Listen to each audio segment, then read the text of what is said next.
কার কাছে আমি বিচার চাইব?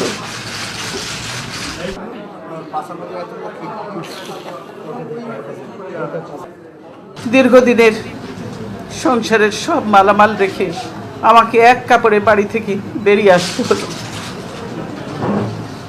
বের করে দেওয়া হলো।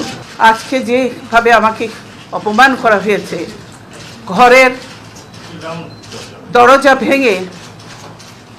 দরজা ভেঙে আমার বেডরুমের দরজা ভেঙে রীতিমতো ট্রেনিং হিচড়ে তারা বের করেছে এবং এমনভাবে বলছে যে পুরুষ মানুষ এমনভাবে বলছে যে জোর করে ওনাকে উঠিয়ে নিয়ে আসেন, জোর করে দরকার হলে ওনাকে কোলে উঠিয়ে নিয়ে আসেন। এরকমভাবে একটা সরকারের এই আচরণ।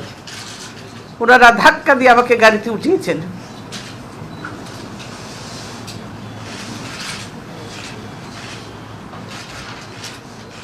আমার পরিবারের সদস্যদের গায়ে হাত তুলতেও তারা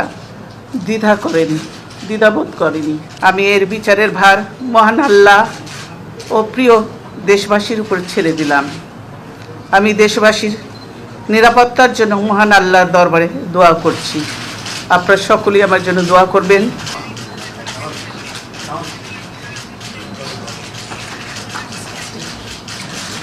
যে অবস্থা করেছে, সারাদিন আমি মানুষটা কিছু খেতে পর্যন্ত পারিনি, আমার বাড়ির লোকজনকে কিছু খেতে পর্যন্ত দেয়নি।